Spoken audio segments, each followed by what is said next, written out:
I'm the dude. So that's what you call me. Are you a virgin? Yeah, not since I was 10. Are you there, God? It's me, Margaret. Come out to the coast. We get together, have a few laughs. Gentlemen, you can't fight in here. This is the war room. Can I return it if it doesn't fit? It always fits. Eventually. Hey, welcome back, Movie Minglers. This is Caveman and Maggie. Hi, everybody. And we are on our 6th episode. Already. Which is going to be Joker. Yay. So real quick, Joker came out in 2019, directed by Todd Phillips, produced by Village Roadshow, a joint project. Obviously, the main distributor was Warner Brothers, being a DC project. We'll get more into that. It won 121 awards. It was nominated for 11 Oscars and awarded 2 of them, which were for Best Lead Actor by Joaquin Phoenix and original score. You had never seen this movie before. I had never seen this movie before. I saw it way back when it came out. What did you think of Joker? This movie got under my skin in a way that I wasn't emotionally prepared for. I did not want to like this movie. I didn't want to like it. I didn't want to like it for so many reasons.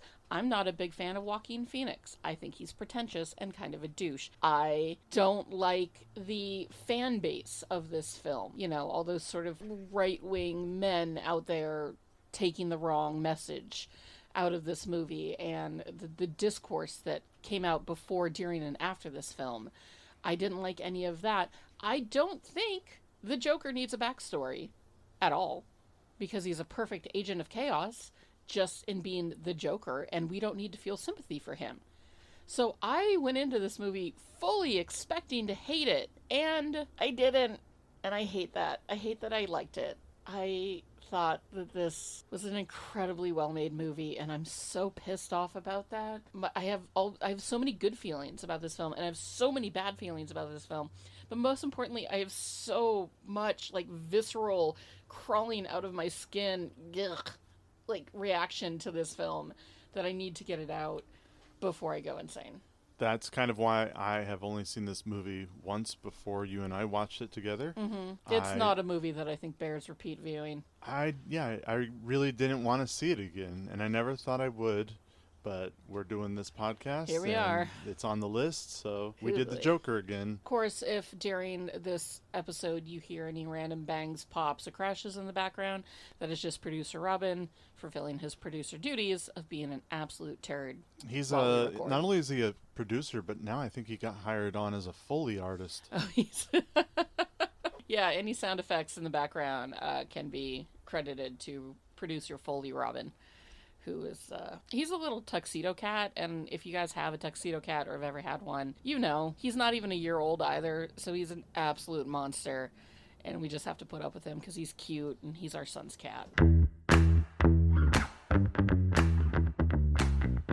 When the movie started, we get Arthur out waving a sign around.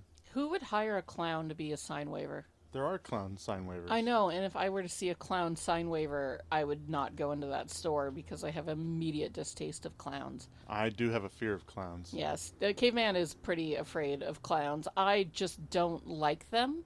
Although there is some clown heritage in my kind of extended family. We do know somebody who is a professional clown for his whole life and is in the Clown Hall of Fame. It's a different sort of clown. He's more definitely not this kind of clown. Yeah, he's more of like a fun hillbilly circus clown versus fucking the Joker. Yeah. So he's waving his sign around, and the reason I'm bringing up this scene is mainly because the sign is stolen from him. He chases some hooligans, some kids, the youths who are the cause of all the problems in the world, who break his sign over his face. Yeah. And then start beating him just because he's a clown. Honestly, I wish that I was one of those kids kicking the shit out of him. That would have been cathartic for me for so many reasons. But it was like essentially the opening shot of the movie, and you immediately, while we were watching it, you immediately just started Ugh, why does he even care about this stupid sign What does he anyway? even care about the sign? Like, the sign comes up later on. He gets yelled at his. It's going to he come out of gets- his pay. He gets yelled at by his boss because he doesn't return the sign. And he doesn't manage to explain this sign was broken over my face. He didn't take the sign and the shards Too bad. back to the... Signs are really expensive. The signs are really fucking expensive, I guess. They're more expensive than Joaquin Phoenix's face. But I just remember your immediate just like, ugh, this movie already. I didn't want to like it, man. Like, you know me. We've talked about this before, Caveman. I didn't want to fucking like this film. And I'm so pissed off that I do. And I don't. I have a lot of emotions about this one. Well, let's just start talking about him. Let's get into it. I still don't really like this movie, but for me, it's still because they were disguising it as a DC movie. The Joker doesn't need a background. Not only does he not need a background story, because we all know that the Joker is better when he's mysterious. Yeah. And you don't know why he got these scars. Exactly. And you don't need to know why he got these scars. Like, the fact that story changes... I can't wait to watch The Dark Knight again and talk about it on this podcast. on this I can't wait to watch The Batman again and talk about this podcast. What some of you may know is that Caveman and I are just diehard massive Batman fans. We have had so many deep intellectual conversations, arguments, times of laughter, times of tears about Batman. We fucking love Batman. Batman the Animated Series was super important to both of us growing up, independently of each other. We have never missed a Batman movie in theater together. Even the bad ones, even the Zack Snyder Batfleck ones, like, we went to see because it's fucking Batman. We love Batman. And in doing so, we love Batman's rogue gallery. And the Joker is Batman's best adversary, and the Joker does not need a backstory. He is better when he's just an anonymous psycho who is out there just being evil and killing and being merciless. He shouldn't be the guy who killed Bruce Wayne's parents. He shouldn't be, some sad sack with mental illness who gets fucked over again and again and again by the system and the rich and everything in the world until he becomes the Joker. He is just pure evil. We don't need to give crazy white men a backstory and sympathy as to why they are crazy and evil. Like, just let them be crazy and evil. But even still, I felt for Arthur Fleck, and I don't want to. Like, this poor guy, this poor fucking guy, like, no wonder he went insane. This could have been an incredible film about one man's journey from mental illness into a criminal life because of how the system is set up against everybody who is downtrodden in that way. But they didn't need to package the Joker to it. Don't give me a Joker backstory. The Joker is just evil. I know that one bad day can cause anybody to completely ruin their lives. The Joker is just evil, and I don't want to be sad about him. So I'm not going to be the only one to point this out, but I wanted to bring it up. This movie seems like it's just a remake of other movies like it that came before it. Like how? Like that poor guy down on his luck that, it takes one bad day. Oh, yeah. No, it's 100% Falling Down. You got if you Falling remember. Down. Yeah. You got Taxi Driver. I mean, those were the big influences on this film. It was also compared a lot to Keegan Comedy. Which I haven't seen. I haven't seen either that or Taxi Driver, and I haven't seen Falling Down in years. So for people who don't know, Falling Down was about an ordinary man. He starts to see the flaws in society and violently starts to lash out at the public and essentially other criminals, mostly other criminals in that movie. And then Taxi Driver is about a mentally unstable veteran, works as a nighttime taxi driver in New York City. He sees the perceived decadence and sleaziness of the city, and it urges violent actions out of him. And then there's King of Comedy, which is about a passionate, unsuccessful comedian who stalks and kidnaps his idol, and so that he can take the spotlight for himself, which is also directed by Martin Scorsese and also stars Robert De Niro. So yes, these kind of films have been done before, and I'm just Yeah, So but now, every film has been done before. I mean, Dune, I know. Star So Wars. Is, what was the you know, point of making this one? Because this one is the Joker. Oh. This one is it's a mythology that we all know. I mean, the Batman and the Joker have been ingrained in our society since since the 60s easily. I feel like it's probably when Batman and the Joker have been around for ages. I mean, for as long as the Joker has been a character and Batman has needed that sort of foil, you know, they have been around. And so yeah, I guess I understand the reasoning behind wanting to show his backstory and give him his taxi driver moment, because all movies are just all, you know, versions of all other movies and stories. Like, it's all retold, and that's okay.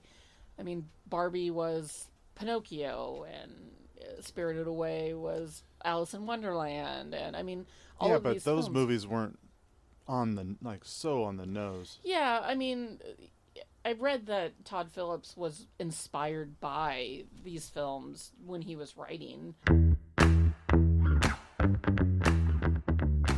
First, we've got Joker, and I just say that because the title card just filled the entire screen of just Joker. The man needs therapy more than anything.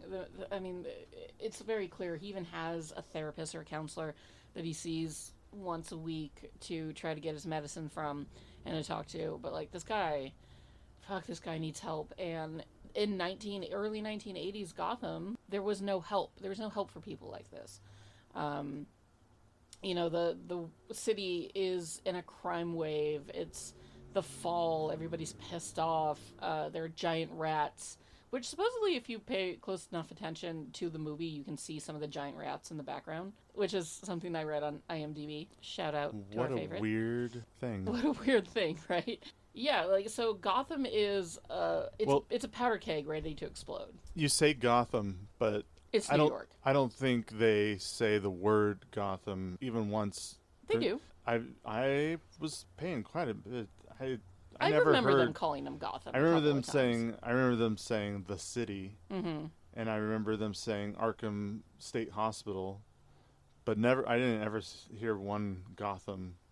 Which, is Arkham the state that Gotham is in, or is Arkham the county? Like, what is Arkham? Arkham is a man's last name. Okay. And he named the asylum after. So they just turned it instead of a Arkham Asylum, they turned it into Arkham State Hospital. Yeah. To make it more modern or fit into the story, whatever. Less comic booky, they like this whole movie. They definitely. I remember hearing Gotham said a couple of times, but it's quick. It's not like it's in your face the way that, say, other Batman movies are clearly set in Gotham, even though it's Chicago or, you know, St. Louis or wherever else they decided to film. This is a very, like, down and dirty, like, 80s New York that also happens to be Gotham City. And it's not a great place. I mean, Arthur lives in a shitty apartment with his ailing mom. There's a trash strike, so trash is piling up everywhere. There's a ton of crime, as evident by the fact that he got the shit kicked out of him at the very beginning of the film by a bunch of fucking teenage hooligans. You know, it's not a good place to be, and in the background of all of this is the story that Thomas Wayne, billionaire Thomas Wayne, wants to run for mayor and save the city. But if you've ever watched a Batman movie, you know how that goes down. And yeah, but like, it's a lot of people. You can kind of feel the sense of hopelessness and anger that is in the city in this film, which I thought was an excellent use of just like background exposition and set dressing. I thought they did a really good job showing the sort of like squalor of Gotham City that Arthur lives in and what he eventually becomes fed up with. I did enjoy that. We meet his mom, who is ill. She's old, she's sick, she's maybe a little mentally off. Maybe a little senile. Yeah, very frail, and Arthur takes loving care of her. He's a very dutiful son and takes good care of her. He does. We also meet around the same time Murray, basically the Jay Leno, or like the Letterman of Gotham. He's the late night talk show host that everybody tunes in and watches, played by Robert De Niro doing his best Tony Bennett impersonation. Yeah, for a show that was like very Johnny Carson looking. Yeah. But his character didn't fit the set. very well to me. He just looked like Tony Bennett. The whole time I was like, why? When are we going to get Robert De Niro to be in Tony Bennett in a film? Like, make that happen, Lady Gaga. You mentioned the mom and how she believes, or she says she used to work for Thomas Wayne. Mm-hmm. And I'm not the biggest fan of the Thomas Wayne character in this movie. Oh, he's an absolute douchebag. He's a huge asshole, and I don't believe Thomas Wayne would ever run for... I don't think he would run for any political position. Well, I mean, this isn't the first movie either to have... No, it isn't the first movie to have Thomas Wayne have political aspirations. I mean, that is something that...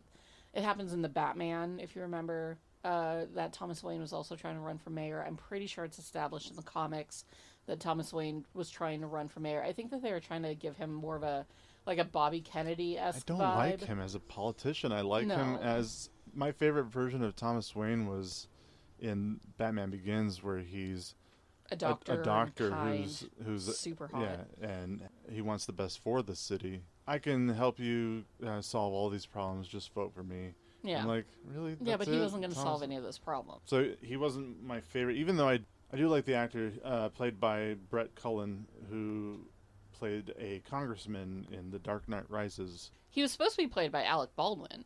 Originally, they had said that Alec Baldwin was going to be Thomas Wayne, but he had to pull out due to, scheduling difficulties and whatnot. But I think that Alec Baldwin would have added a certain amount of smarmy, douchey charm to the role.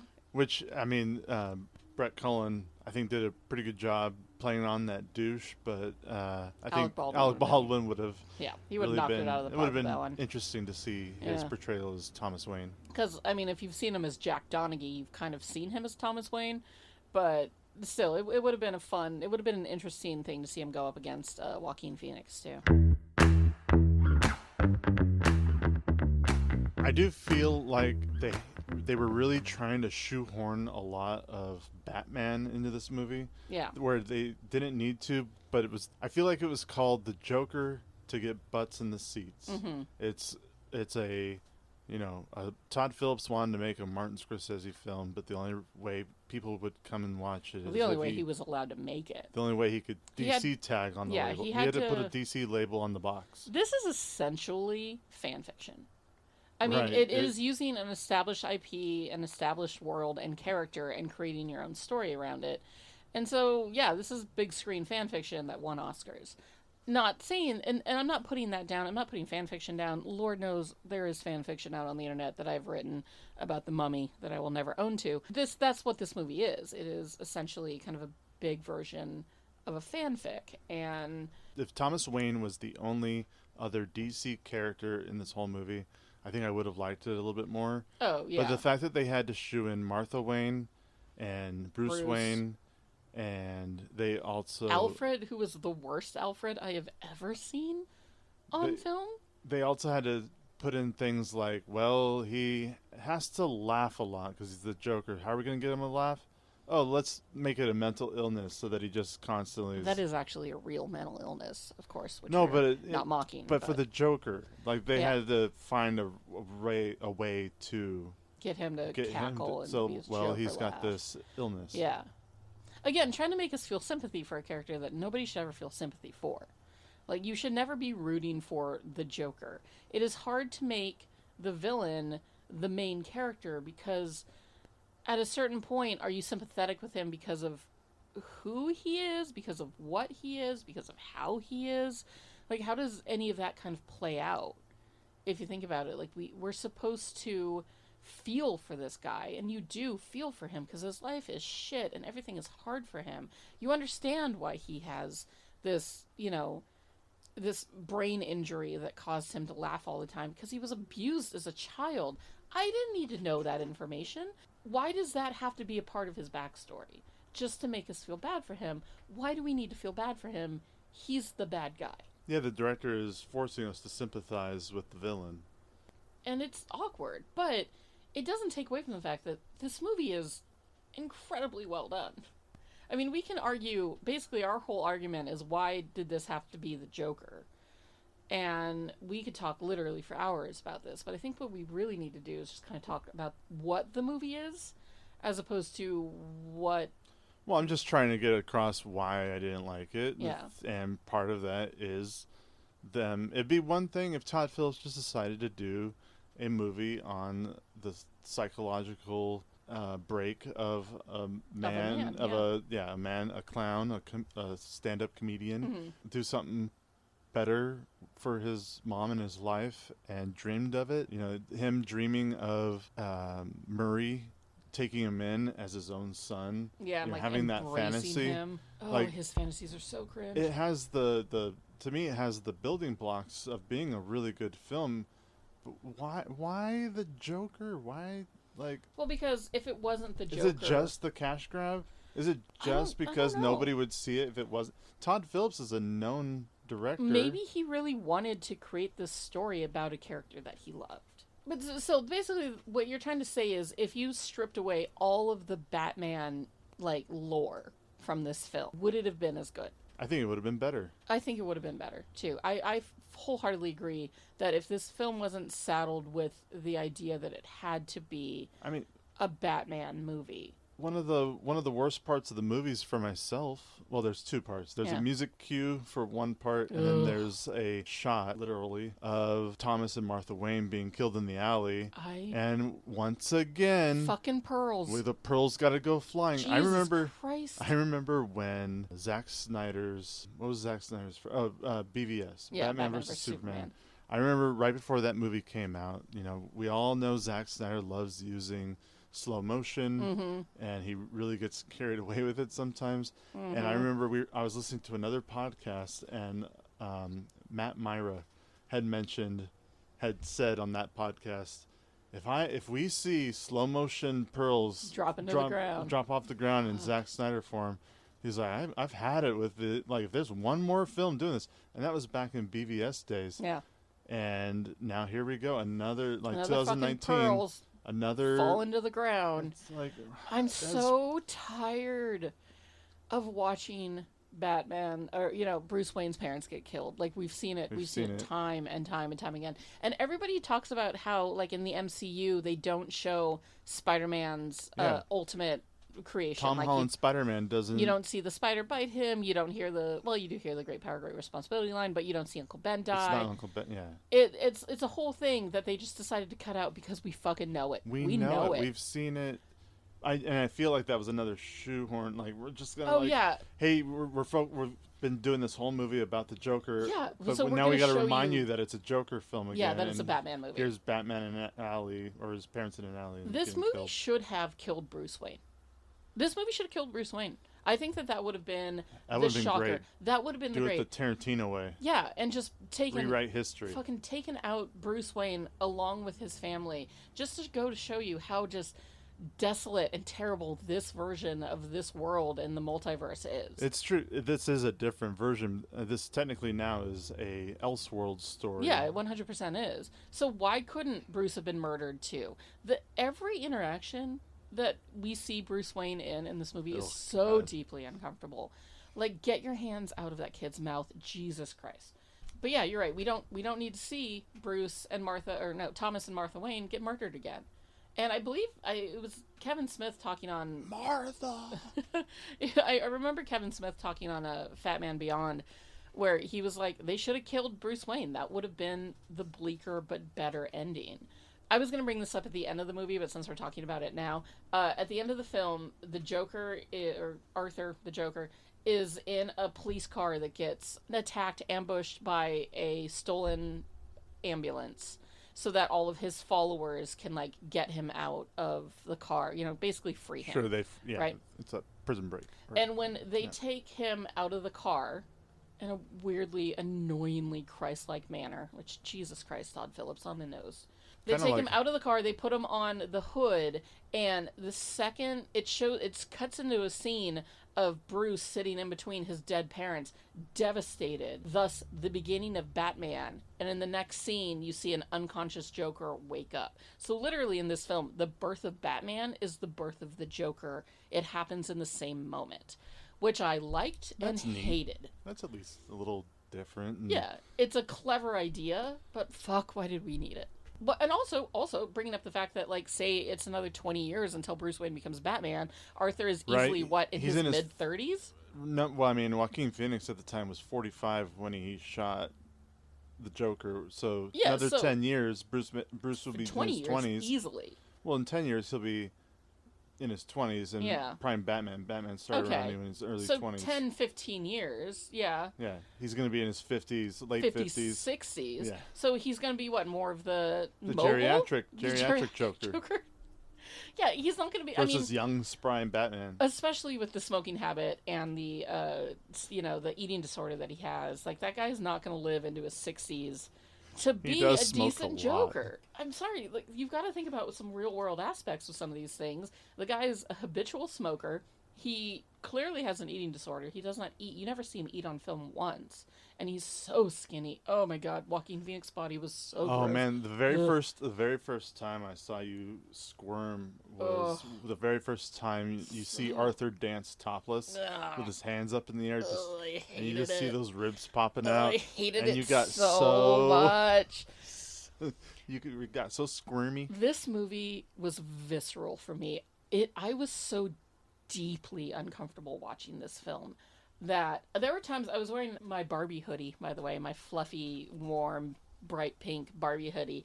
The amount of times I pulled that hoodie over my face and, like, pulled the drawstrings tight was more than I would like to say. And Caveman kept having to be like, nope, you gotta watch the film. And I kept going, nope, I don't want to. Stop hiding behind your hoodie. This film just made me so deeply uncomfortable. It was honestly a 2-hour panic attack. It was visceral. My skin was crawling. Like, ugh, I did not like it. Part of the reason why this movie was a solid 2-hour panic attack is that the music is so intense the entire time. The score does not relent in the emotions of this movie, and I felt it in my cells. I really enjoyed this score for the most part. There was a lot of drum banging. Yeah. That was just very repetitive throughout the entire movie, which might be... I didn't notice that so much because I just felt like that was a part of, that dum, visceral sort of... Dum, like... Dum, like, it just kept going. And there were certain parts of the score that did something different than that. Yeah. And those parts were good, but they were short. See, for me, the drum, I didn't even, clock the drumming. I just felt like it was a heartbeat or... just this base of anxiety. I mean, you've had a panic attack before. You know what it's like to have your heart pounding so loudly you can hear it. And that's what, to me, those moments felt like. The music might have been what was giving you the panic attack. Oh, 100%. If the music had been any different. In fact, there are moments later on in the movie where the music is different, and it ripped me so violently out of the film, I didn't know what to do with myself. So the composer, Hildur Gudnadottir, won a Academy Award for this score. And well-deserved, because it is a fantastic score. Now, I remember at the time, because I watched this Academy Awards, and I don't remember a lot about it, but I do remember Joker winning, because at the time I was very even more anti. I'd have to say first that after watching this movie with you, and having a second view of it and kind of knowing where it was going, I did come to appreciate it a little more. It's still not something I really like, but I did like it more. When I was watching these Academy Awards, I remember really wanting 1917 to win Best Score. Of all the scores that were nominated that year, to me it was 1917 and The Joker were the two big ones that were head to head. I'm looking at the nominees right now. John Williams wasn't going to get it for The Rise of Skywalker because The Rise of Skywalker was never going to win an Oscar. It's just like he didn't get one for Indiana Jones this last. That is so stupid that they nominated him, but that's neither here nor there. Alexander Desplat for Little Women, and then Randy Newman for Marriage Story. I actually kind of think that it's great that this Icelandic woman who has never really done a lot, she scored Chernobyl, but she hasn't done a lot of other scores. Which I do like the score for Chernobyl but a lot. The fact that she More won than this one. over these big names is pretty cool. I don't remember much about the music of 1917. I don't remember much about 1917, except, again, it was a 2.5-hour panic attack. I wish that one was on this list. I love that movie so much. Oh, I could happily never watch that movie again and I be would pretty gladly content. just sit down right now after this podcast and just start watching. Well, you do that. I'm going to go get us lunch. Great. But I think that the music for me, it was such a visceral part of this film. And it lent to a lot of the emotions. Because later in the movie, It did, but then it got constantly interrupted by pointless needle drops. Oh, the needle drops. So some of the needle drops made sense. These like creepy, the use of songs from the 50s and 60s, those like sort of, banal pop hits that are used in movies to be considered creepy or like, full of malice. The way that most trailers these days use like a children's choir version of an 80s song to make it feel creepy.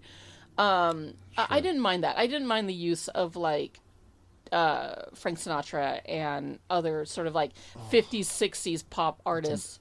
I didn't mind the use of them in this film because I think that it added to the creepiness. The part that it ripped me out of the movie at a point where it shouldn't have was the use of the song Rock and Roll Part 2 by Gary Glitter. By Gary Glitter, who is, a convicted sex offender, so that's great.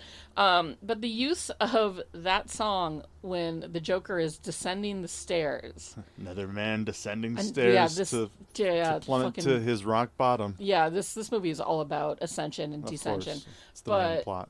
The use of that song was so upsetting because it didn't fit.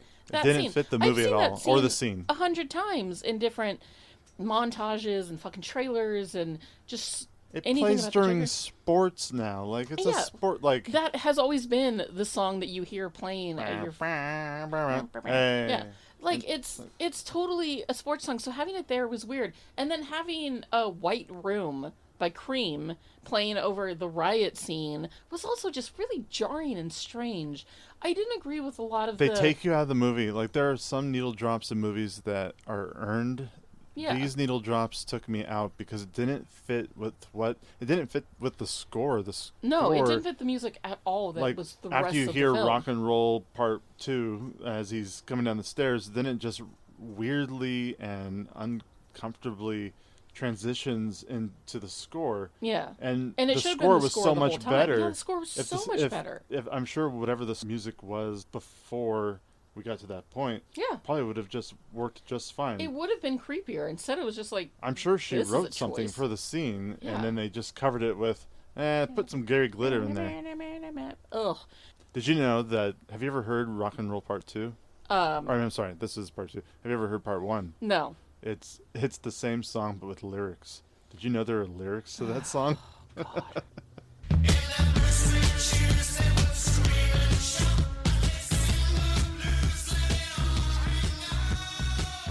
I swear to God. I saw it, so I played it, and I was like, oh, wow. I never need to listen to it. Please don't ever play it for me. Hey. It's... The song choice, especially towards the end of this movie, was really rough because I thought that the score was incredible. It wasn't beautiful and take me away and I could listen to it falling asleep like the way that The Lord of the Rings is. I felt like the score added to the intensity of this film and I thoroughly enjoyed it. Can we talk about Zazie Beetz for a second? Oh yeah, we haven't mentioned her at all, and she's at the beginning of the film. She's in a pretty big chunk of this film, and what I knew to be fantasies. Like, the second Arthur meets her and starts to fantasize about her was so uncomfortable for me. And because Todd Phillips is already set up when he starts fantasizing about being with Robert De Niro's character, there's the movie already kind of has like this sweeping, well-lit... it does change. The environment changes, and you're like, oh, he's dreaming. And that kind of happened with Zazie Beetz' character as well. And so then you don't know what's imaginary and what's not. And so then by the time you get to towards the end of the movie where it's being revealed that she wasn't there at all, it's like, yeah, I kind of figured. Was this supposed to be a surprise? I knew from the second, like, when he was stalking her for an entire day And then she knocks on his door and calls him out for it, but like is excited about it. I knew immediately that that was fake because first of all, she used his name and he never introduced himself to her. And secondly, there's no woman that would see that fucking creep stalking her for a full day and be like, oh, I kind of liked it. Like, that was such a gross male fantasy. I think the first clue I had that she was not there was after his stand-up, after his really bad stand-up that later gets put on Murray's show. Mm-hmm. Her face is just like, oh, this is kind of embarrassing. And then the very next scene, they're just randomly out in the street in public, just like having fun together, like they're on a date. And like as if what just happened on stage was fine, was was, oh, you did a great job. And it never seemed like she was just hanging out with him to be nice. Well, especially fantasies, when she's like, what we see as fantasies later, she's just so like, oh, this is so much fun. I love hanging out with this guy. Yeah, it's a very much like, a no, manic pixie at all. dream girl. When she's in the hospital after his mom has a stroke, like all of that, those fantasy scenes. The fantasy scene with Murray was so deeply uncomfortable. And like we've all driven home and wondered what it was like, to win an Academy Award. We've all have our own little weird fantasy lives. Mine may or may not involve Bucky Barnes, but like it's fine, it's healthy, it's totally normal. But seeing somebody else's fantasies made me just cringe so hard when like he gets called out by Murray in the audience and then he stands up and then he goes up to the front of the show and then they have that whole conversation. Like that felt so deeply uncomfortable and weirdly sexual.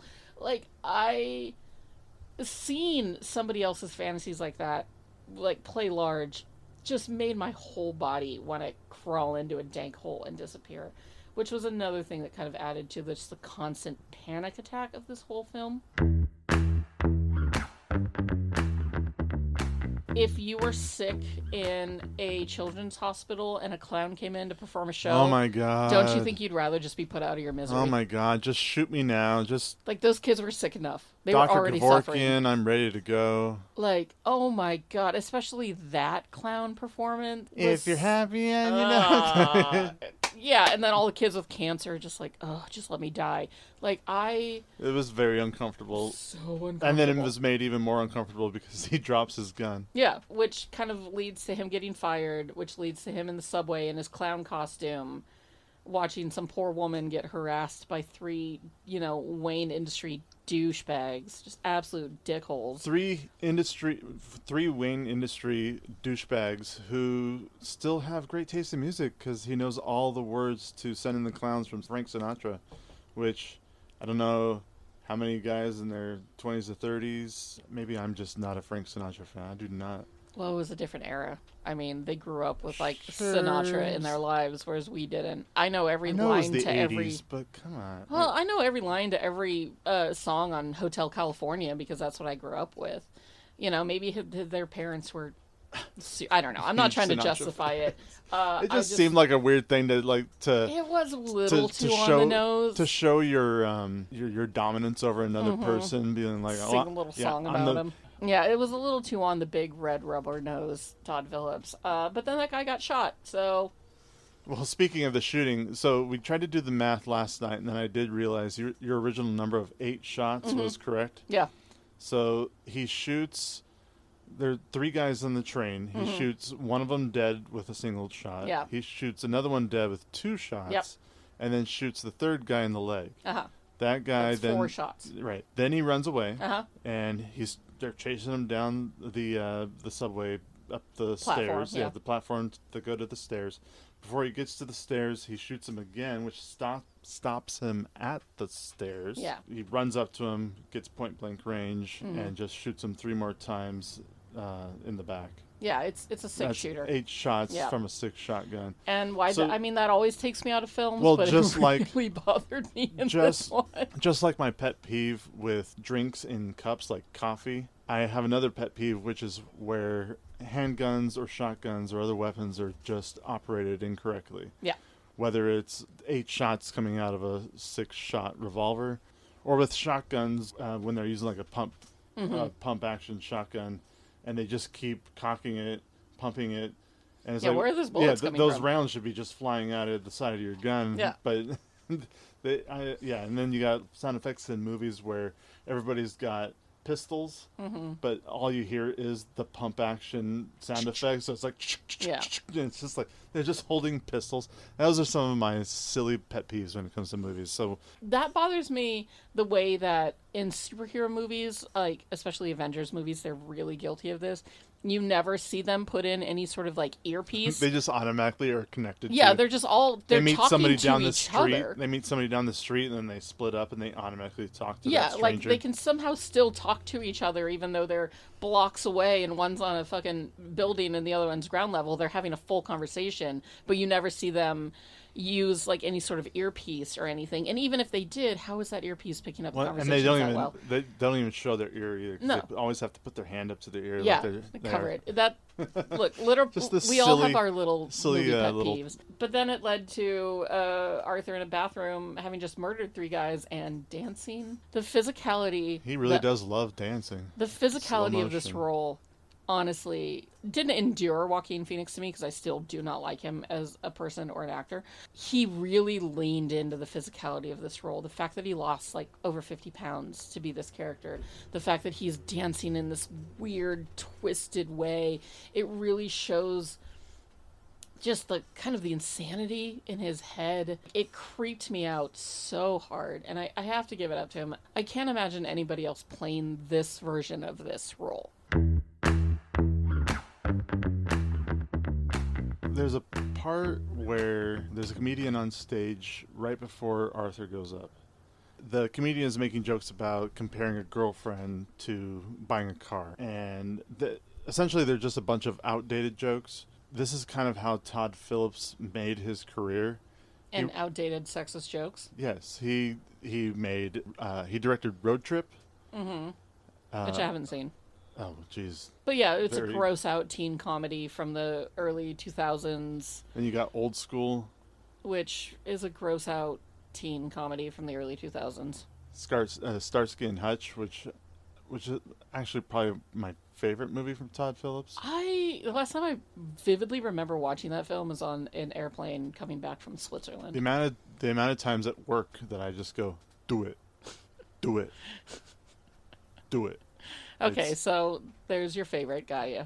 Yeah, He did the Hangover trilogy, yeah. of course. Which I think the first one was fun. The first one time was you saw fun, it. but then they got worse and Oh, worse. diminishing returns. And then I sure. feel like because they got worse and worse, he was like, "Well, you're obviously not into my comedy anymore." Yeah. But I don't think it wasn't that we were getting tired of comedy. We were just getting tired of his shitty comedy. Well, I think that we were growing as a person, growing as a society in terms of moving away from gross out teen boy, boobies, racist jokes, shocking humor, and growing more, we were getting away from that stuff because that was very prevalent in the early 2000s with your Dane Cook, with, American Pie, with all these films that were like gross out and teen boy and blah, blah, blah. Like, I think society is, in general, when millennials started to grow up and grow away from that, I think that Hollywood had a hard time with that because, what is it, Gen Z is underneath us? They weren't going for it.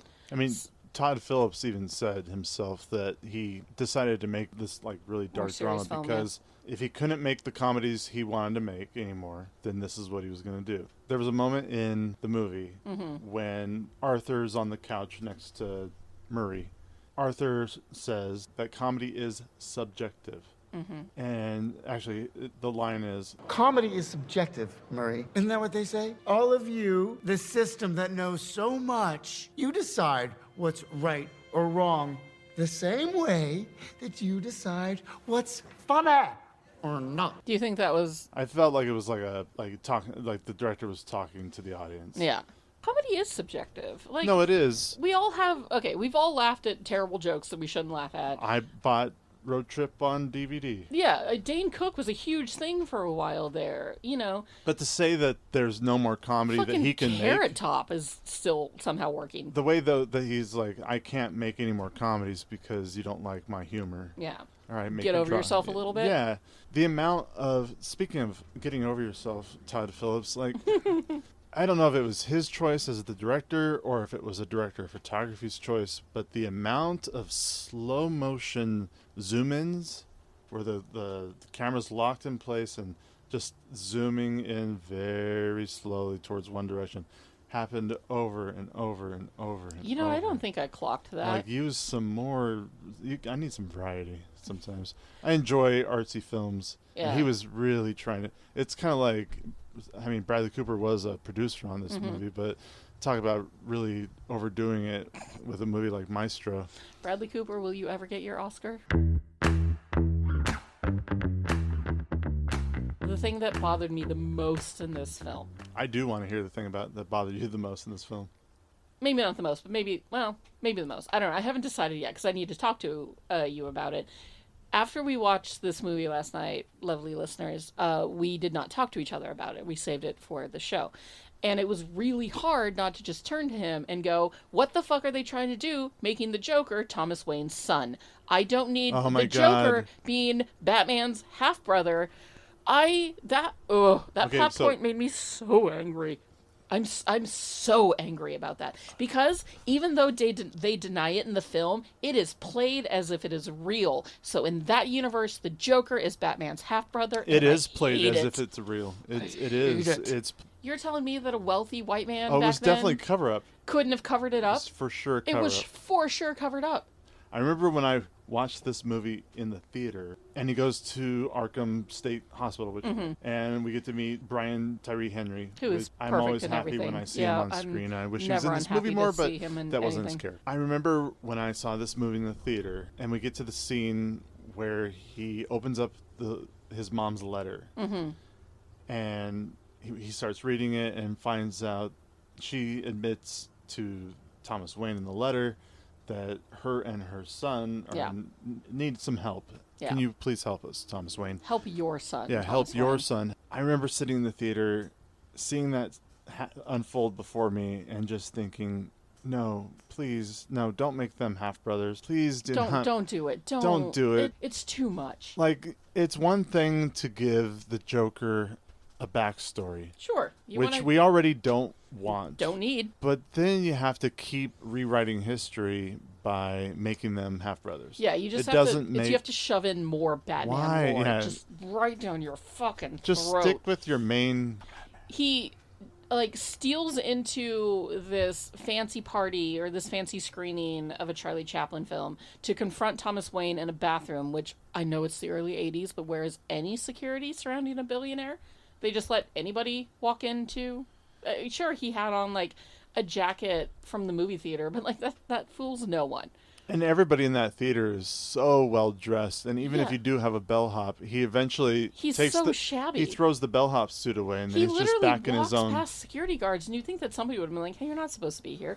But then we wouldn't have gotten the scene where he's confronted in the bathroom by Arthur and denies the fact that he's his father, even though they have the same fucking nose. Like, they look very similar. I mean, Arthur even says, obviously, we look alike. From the second he starts, Thomas Wayne starts being like, your mom's crazy, and she adopted you, and she abused you, and of course I'm not your son. How could I, or of course I'm not your father. How could I be your father? You're his dad. Like, this movie, as much as it tries to deny it, clearly Thomas Wayne is Arthur Fleck's father, and I hate that. I hate it so much. Which then made the scene where Arthur goes and visits a young Bruce Wayne, who, by the way, no billionaire child at any point in history would be allowed that close to a gate. Where the fuck was Alfred, even if he was a terrible Alfred? You know, so that scene where he's got his hands all up in his half-brother's face and mouth, Like, are you telling me in the next 10 years, Batman's going to be so much smarter that he doesn't just... Like, there is a guy on the other side of your wall who didn't have a clown nose on at one point, then ducks behind the wall, comes back up the clown nose, and starts dancing to your gate, and you're going to let him not only put his hands on you, but in your mouth. In your mouth? He just stands there. Like, Bruce, was a 10-year-old in the 80s really that stupid? How much of a smooth brain does Bruce have? Well, I mean, world's greatest detective? World's greatest detective. In 10 years, year one's still a long ways away, and then he still has... he gets smarter eventually. And then Arthur starts strangling Alfred, who kind of does nothing, and Bruce does nothing, and it's just, I mean, let's be honest, I guess at 10 years old, Bruce Wayne has had a pretty lofty life. He has yet to lose his still parents highly educated. in a scattle of pearls, so It's not like his parents die and then he gets to go to college. No, but his parents die, and then he sees He's the going to horror the of the best real private world. schools in the country, probably. Yeah, but he's been sheltered. I don't know. I hate that whole... Still, don't let some stranger put his fingers like, in your mouth. I don't think any of our lovely listeners out there, any of the minglers, would just let a stranger, Joaquin Phoenix or not, put their fingers in their mouths. Even though the whole time I knew I was watching Joaquin Phoenix, he still embodied the role very well. Okay, so let's get into it. Remember back when Joaquin Phoenix was filming that weird mockumentary with Casey Affleck, who was also gross? Which is the only thing I can think of when he's on the couch with Murray. Yeah. I'm just thinking about when he was on the couch with time David Letterman. The last time I was that uncomfortable watching Joaquin Phoenix on a late night talk show couch was when he was just pulling some shit on Letterman. And I'm sorry, you don't pull shit on Letterman. You don't. And that was in an era, by the way, that I watched Letterman like nightly. I recorded it and watched it the next day. I fucking loved Letterman in that era. And so watching Joaquin Phoenix come out of nowhere and just be like a dick to him really made me dislike the actor. And I have disliked the actor and pretty much have avoided everything he's done since then. I get it, let it go, blah, blah, blah. But at a certain point, I'm Still Here, Joaquin Phoenix was a great actor. He was in Signs, and I adored him in Signs. He was in The Village, which is the one M. Night Shyamalan movie that I'm an apologist for. We could go into there's a whole podcast on how that movie could have been re-edited with one scene. It's all about the editing. And made it a better film. Film with the editing. Love The Village. I think it is a great film, and I think that Joaquin Phoenix was wonderful in The Village. I enjoyed him as an actor up until I'm Still Here and his weird derailing of his own career for shits and giggles. And ever since then, I have not enjoyed a single thing that he's been in. I'm not going to see Napoleon, ever. Napoleon wasn't good, though. Yeah, there are a ton of Joaquin Phoenix movies. We have to watch Her, and I'm not excited about it. I think you'll like Her. He was really good in this movie. He really embodied the role. He did a great job. I didn't need it, but I saw why he got his Oscar. I think his Oscar was well-deserved, is where I'm going with this one. Yeah, Even though I don't like him. I guess when I say I didn't like him, I understand he is a good actor and he did deserve the Oscar for this film. Maybe I was just so hating on the movie that I just hated everything around it, including him winning the Oscar. Especially if you look at the other nominees that year, I really think that the only other person that might have gotten it would have been Leonardo DiCaprio for Once Upon a Time in Hollywood, because he was the only best option. I mean, I didn't see Marriage Story because I didn't want to cry at Adam Driver's marriage falling apart, which is the exact same reason why I haven't watched that Jessica Chastain, Oscar Isaac show where their marriage falls apart. I didn't see The Two Popes. I didn't see Pain and Glory, with Antonio Banderas. But Leonardo DiCaprio was incredible in Once Upon a Time in Hollywood. Oh, yeah. But Joaquin Phoenix was the better role it's in funny The Joker. because I think Brad Pitt ended up winning Best Supporting Actor that year. Which was more deserved, in all honesty. When he murders his former clown coworker and has all that blood splatter all over his white face. Newly painted on white face, yeah. Not only was that just such a stunning image, it was such a beautiful image. I remember sitting there thinking, oh my God, the way that the blood was splattered across him in his white face. But then that whole bit with trying to open the door for the other colleague who was a little person who couldn't reach the door lock and had to have Arthur stand up and get it. Arthur, I need help. Like that, I was so worried that he was going to kill that guy in that moment. The whole time you're just like, get out of there, run! Yeah, this guy just watches his friend and coworker get murdered by their former coworker, probably shitting himself thinking that he's about to die soon. Arthur says, "You can go. You've always been nice to me, so I'm not going to hurt you." And then he walks up to the front door and it's locked and he can't unlock it because he's too short. The fear that guy must have been in.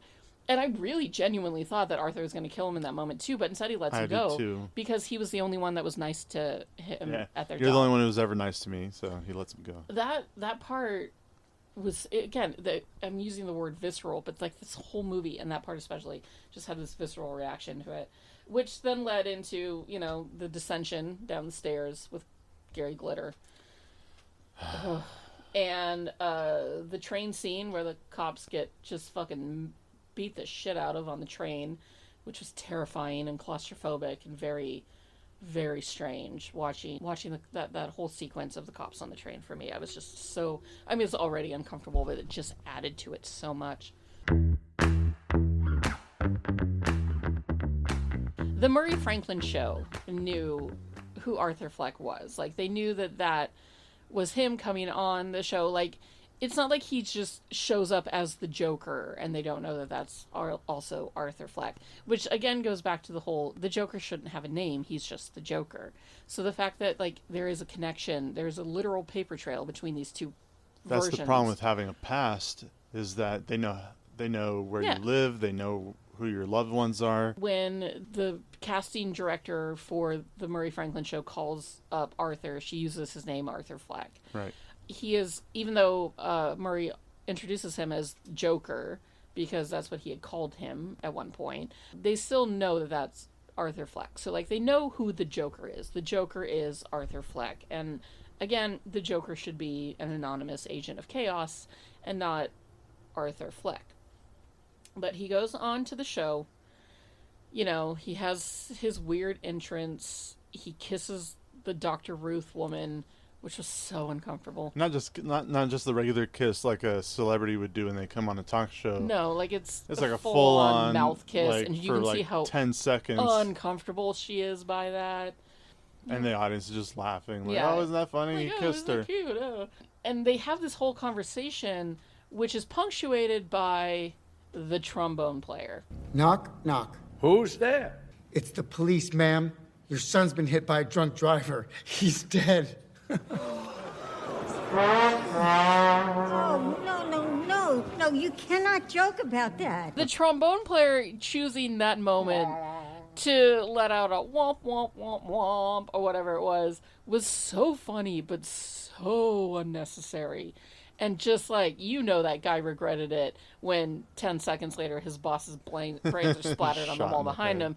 What a choice to have that trombone player. That's kind of all I could think about that whole scene. I knew that he was going to murder Murray Franklin. Like, I knew that was going to happen, but seeing it happen was still just so... He was shot.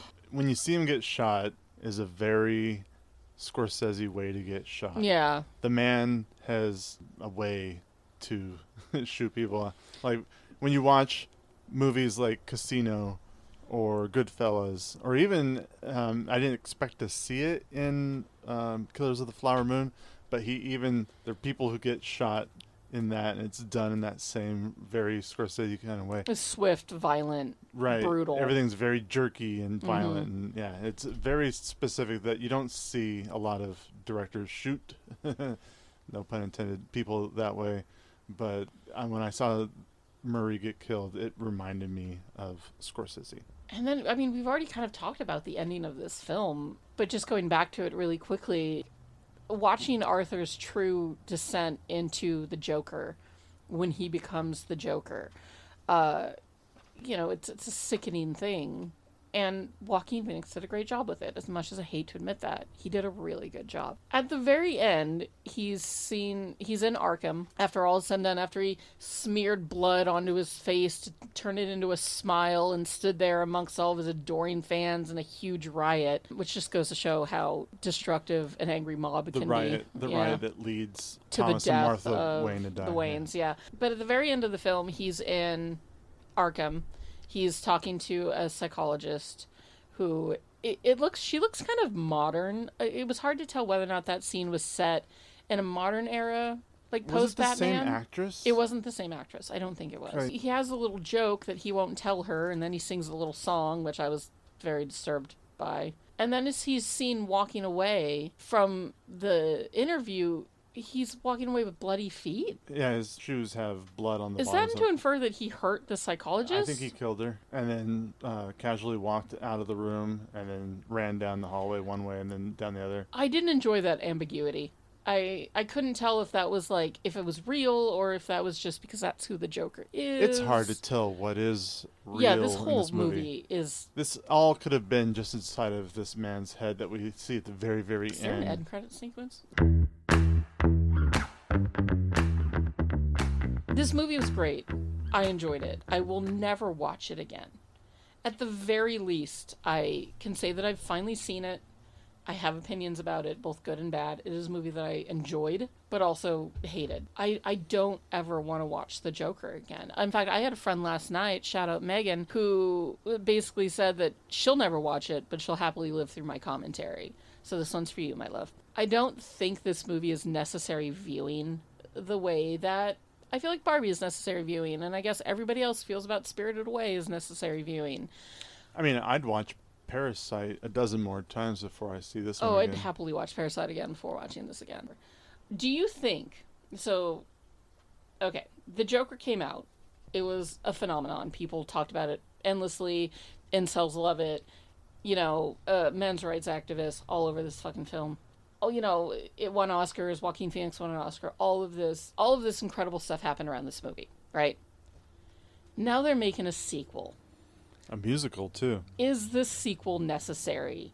And is the answer no? Of course and it's that's not. another reason why I think Todd Phillips can be up his butt sometimes with this stuff.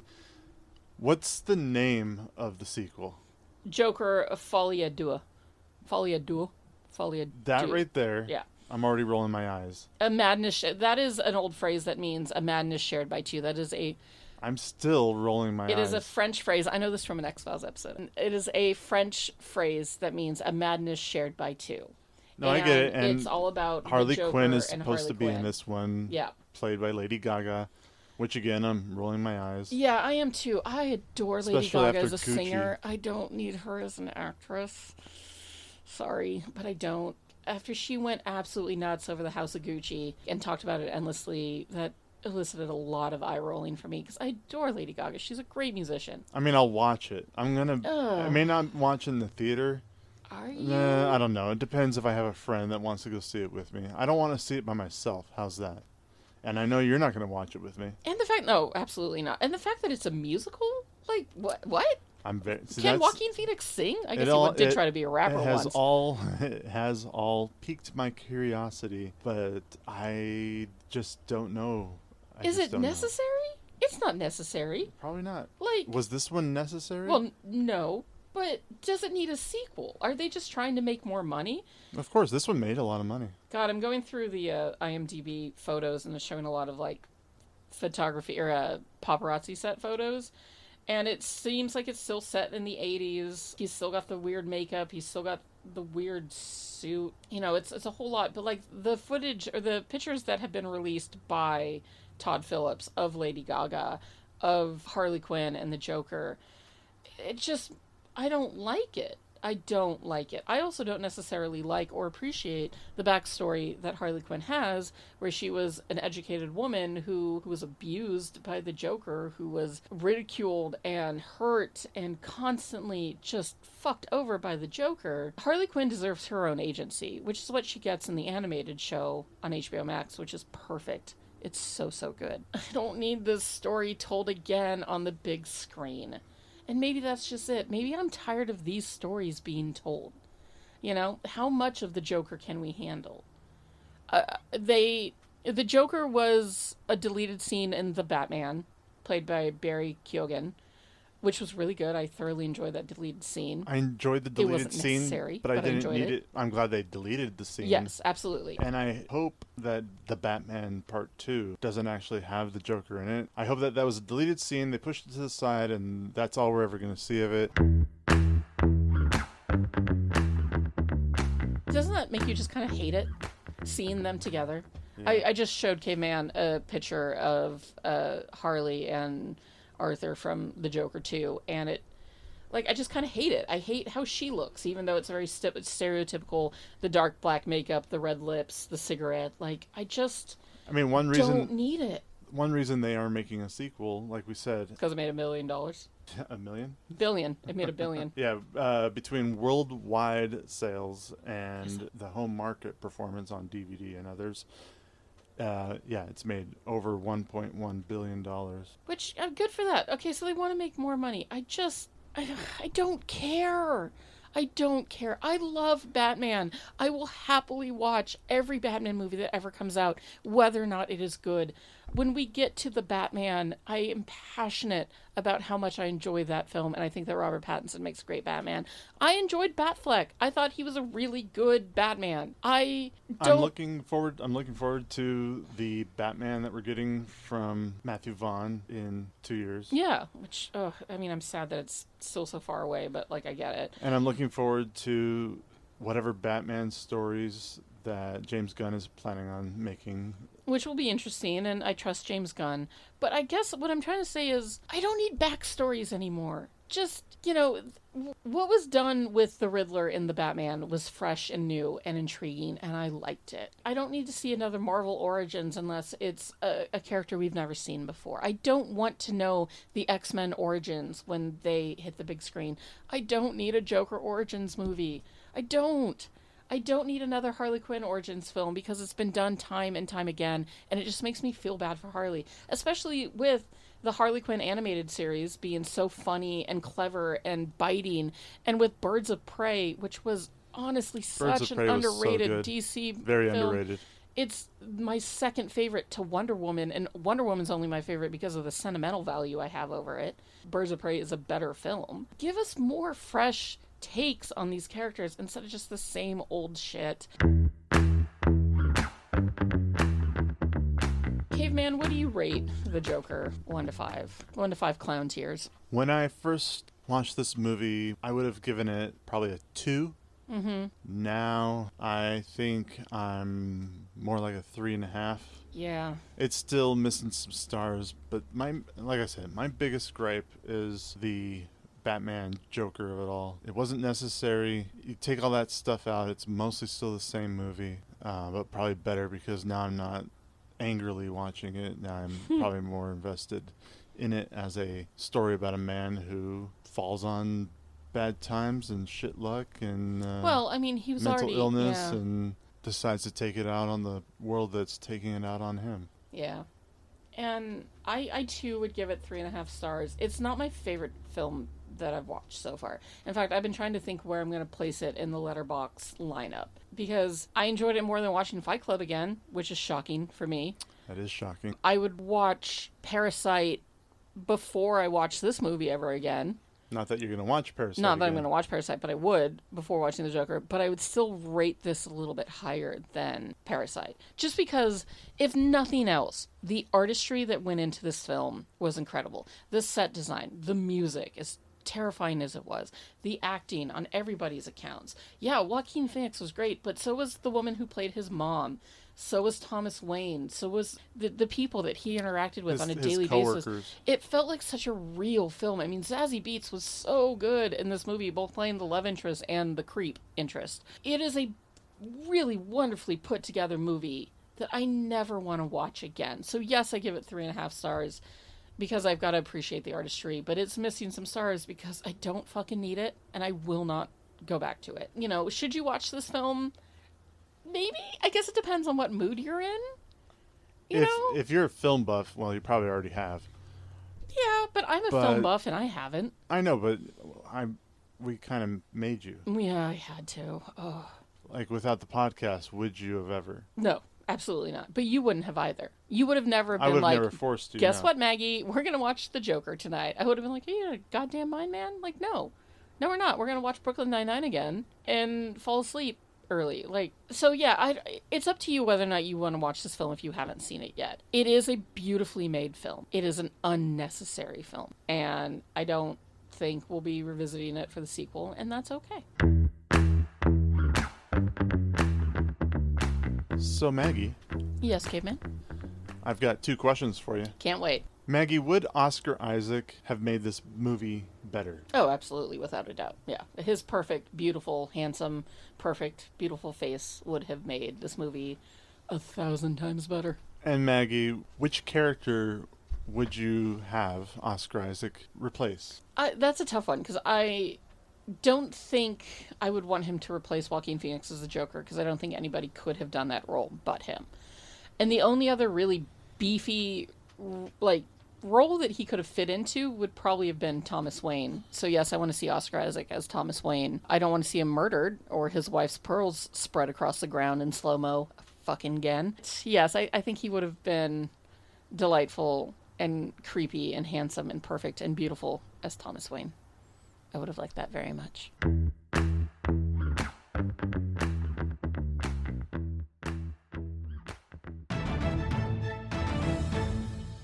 It's time to do the news with me, Caveman. Today we're looking back on this last weekend's box office.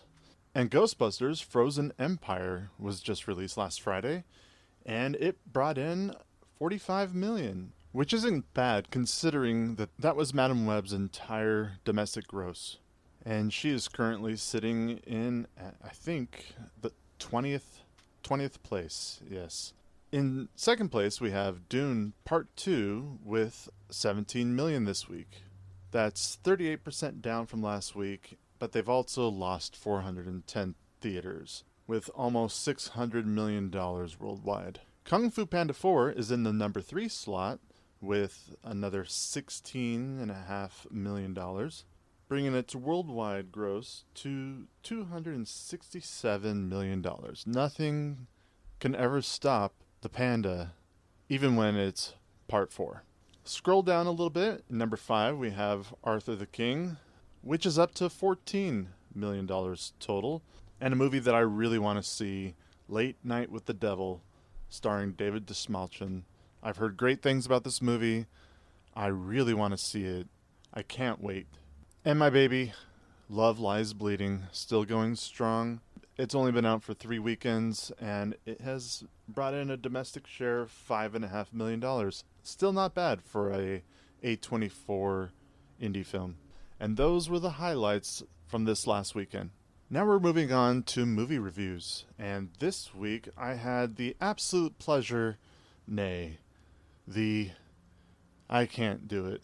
I can't do it, guys. I watched Jake Gyllenhaal's Roadhouse. Was recently released on Amazon Prime. And for those of you who had the time to watch this movie, I'm sorry you wasted your time. If you actually enjoyed it, that's great. I'm jealous. I wasn't the biggest fan of the original Roadhouse from 1989. I just didn't grow up on it, but I have seen it. So I don't have the nostalgia for the film. However, beyond the cheesy 80s dialogue, hair, filmmaking, general plot, there's not a lot that I really like about the original Roadhouse, except a few things. I think they got the aesthetic of a shitty bar, tavern, where bikers and other shitty people hang out, get drunk, and then just trash the place. But it's a shitty place to begin with. You know, the set decorators, the stunt coordinators of the original Roadhouse had something when it came to making it feel real. Like what was happening at this shitty bar is something that you could walk in on in real life and really see how terrible this place was. Patrick Swayze is charming, probably the coolest I've ever seen Patrick Swayze, with the exception of Point Break. But for the most part, his character is his acting, because of the character, is very subdued, calm, not emoting a lot, but I mean, he uses facial movements and eye movements, and I think he played the part really fun. So that's how I feel about the 1989 Roadhouse. Now, let's fast forward to 2024. Jake Gyllenhaal, Conor McGregor, some other actors. But before I even get into some of the acting, let's go back to what I was saying about the original Roadhouse. You've got the bar looks like it's a shitty Roadhouse bar. It sucks. Whereas the new one is, I guess, updated for 2024, and being in Florida, they look like they were on location, or at least at a location that passed as a white sands palm tree type beach. So this bar has beachfront property. It looks amazing. Everything, it's a bar that anybody would love to go to. There's a few fights that happen occasionally by a couple people, but nothing compared to the original Roadhouse, where one person breaks a bottle over another person's head and the entire bar is disrupted and goes into an all fist fight, bottle breaking over heads. I'm sure a lot of concussions and death. Whereas the new bar is clean. Everything looks modern and new, but nobody's in this bar. At night, it's filled maybe half to capacity, and live music is played every night. So this woman who owns the bar has the money to afford beachfront property, live bands every night, and pay Jake Gyllenhaal's character, I think she said somewhere between $2,000 and $5,000 a week. But nobody in her bar. It's an empty bar for most of the movie, with the occasional nighttime rock, the live band in the background. There's people in the bar, but never to the capacity of the original, where a full-out bar brawl it never really happens. And I think some other weak points about this movie were its villains. The villains were nothing compared to the original. The way the original villain, the millionaire who owned the town and had everybody in his pocket because he was so rich and powerful, he controlled this town. You don't get that sense at all from the new one. Yes, the bad guy is rich, but he doesn't care about the bar itself. The only thing he absolutely cares about, he wants to get rid of the bar to put a property. Like every modern villain just wants to own apartments on beachfront property. I say modern, but that's been happening since the first Superman movie. I don't think Jake Gyllenhaal was good in this movie at all. The fight choreography was better than the original. That's the one thing I give this film. There's a very uncomfortable jerkiness that happens sometimes that I really don't like. I think they were trying to be original or stylistic in the way that they filmed the fights. I didn't like that, but I liked the choreography. Much better than the pull back your fist and just punch towards a man's face, which is all they did in the original. This one, you actually get to see some fun mixed martial arts. Since Jake Gyllenhaal's character is an MMA fighter and Conor McGregor is a real MMA fighter, they were able to make Jake Gyllenhaal's fighting look professional, especially when he slaps people, disarms people, tells them how he's going to break them and disarm them, and then does it. That's fun. But I didn't like his character. His Dalton was not as good as Patrick Swayze's Dalton. But then we get to Conor McGregor, who should just stay in the octagon, as they say. He's a terrible actor. He might be a good fighter, but he's a terrible, terrible actor. The way he just gorillas himself around the set, the way he walks, oh, my muscles are so massive, I have to walk like I'm wearing a diaper. The way he delivers lines is so bad that it's distracting and takes me out of the movie. There are so many talented stuntmen that could do that role and act. I know, right? Stuntmen can act. They would have done much better than this knucklehead from UFC. In the end, the plot felt very disjointed. The whole movie lacked the charisma, coolness, and honestly, I was actually missing some of that 89 cheese. I'm sure there are people that really would like this movie just for the action alone, but that's all this movie is offering, in my opinion, is action. And it was probably a good idea that this was not released in theaters. Surprisingly, this movie has a 61% from critics on Rotten Tomatoes. That really, I don't know what to say about that. However, audiences are agreeing with my feelings because the audience score on Rotten Tomatoes is 56%, which is funny because the original Roadhouse from 1989 got a 41% from critics, but a 67% from audiences. The worst thing that I could say about the 1989 Roadhouse is how misogynistic it is. Men are constantly trying to get women to dance topless, to have sex with them. They are constantly degraded, and all the female characters lack any kind of development or anything really interesting. There's Swayze's love interest is played by a model turned actor, and that's about it from her. Whereas in Jake Gyllenhaal's Roadhouse, the only nudity I remember seeing is Conor McGregor's butt, and I really didn't want to see that. So those are my thoughts about Roadhouse. I hope everyone has a great week, and we'll see you next week on Movie Mingle. Well, Minglers, that was today's episode on The Joker. We hope you enjoyed it, because we sure did and didn't. Thanks for joining us. Again, please rate us across all platforms, however many stars, please 5 stars, that you want to give us. You can follow us on Movie Mingle Pod on Instagram, Movie Mingle Pod on Letterboxd as well, so you can keep along with how I, myself, rate the movies that we have seen.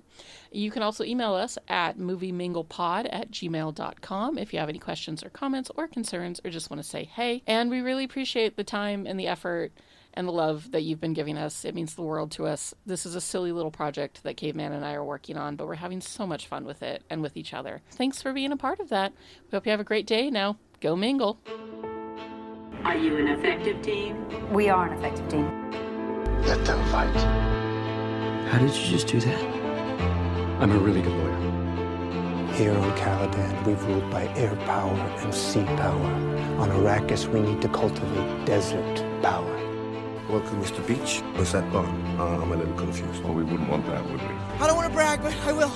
I was in the Avengers. The Avengers? Yeah. That's great. Thank you. What is that? I'm gonna make him an offer he can't refuse. Toga, toga, toga, toga.